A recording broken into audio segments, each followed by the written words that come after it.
नोकरीचे आमिष दाखवून 14 वर्षीय अल्पवयीन मुलीवर अत्याचार, आरोपी जेरबंद. मूर्तिजापूर येथील रेल्वे स्थानक परिसरातून एका 14 वर्षीय अल्पवयीन मुलीला नोकरीचे आमिष दाखवून तिच्यावर अत्याचार केल्याची संतापजनक घटना समोर आली आहे. या प्रकरणी मूर्तिजापूर शहर पोलिसांनी तातडीने कारवाई करत आरोपी जितेश पद्मोकर हेंड वय वर्ष 34 राहणार अकोट याला अटक केली आहे.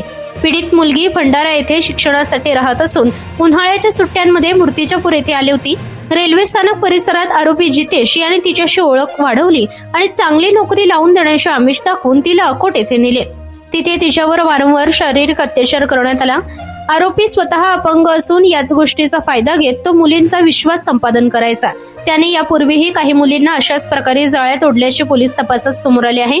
पीडितेच्या तक्रारीवरून पोलिसांनी आरोपीला बेड्या ठोकल्या असून या विकृत प्रवृत्तीच्या आरोपीवर कठोर कारवाई करण्याची मागणी परिसरातून होत आहे. मूर्तिजापूर शहर पोलीस या प्रकरणाचा पुढील तपास करीत आहेत.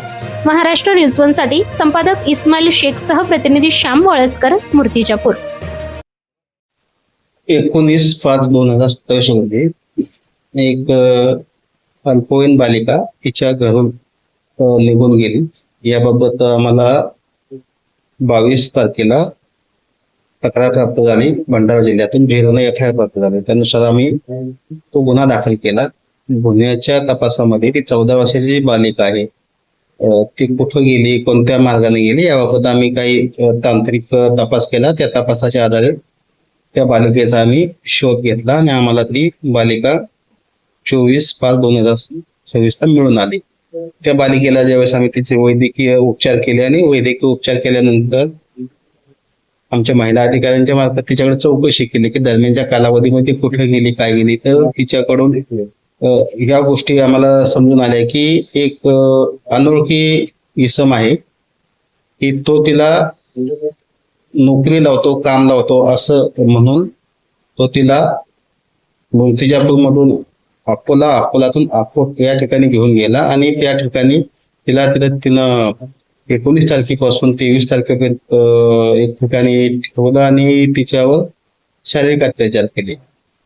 आता या अनोळखी व्यक्तीचा तपास करण्याच्या दृष्टिकोनातून आम्ही मग ती ज्या मार्गानं गेली, रेल्वे स्टेशन असतील, बस स्टँड असतील, अशा ठिकाणचे आम्ही CCTV फुटेज कलेक्ट केले.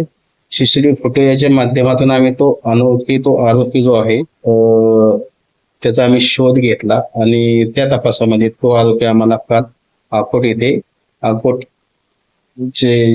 पोलीस निरीक्षक आहेत आणि त्यांची जी टीम आहे अकोटगामीची यांच्या मदतीनं, तिथल्या स्थानिकांच्या मदतीनं त्या आरोपीला काल आम्ही अटक केलेली आहे आणि दिनांक 29/5/26 पर्यंत तो पोलीस कोठडी रिमांडमध्ये आहे. काय नाव काय असं त्या आरोपीचं जितेश पद्माकर हेंड असं नाव असून तो यापूर्वी त्याच्यावर अशाच प्रकारचे 2 गुन्हे दाखल आहेत. सर, एकंदरीत असं बोलण्यात जात आहे की हा जो आरोपी आहे हा अशाच प्रवृत्तीचा आहे आणि मुलीला विकण्याच्या दृष्टिकोनातून तो असा कडाळ करत होता. गुन्ह्याचा सध्या प्राथमिक तपास सुरू आहे. या आरोपीवर यापूर्वी सुद्धा महिलांच्या बाबतचे 2 गुन्हे दाखल आहेत.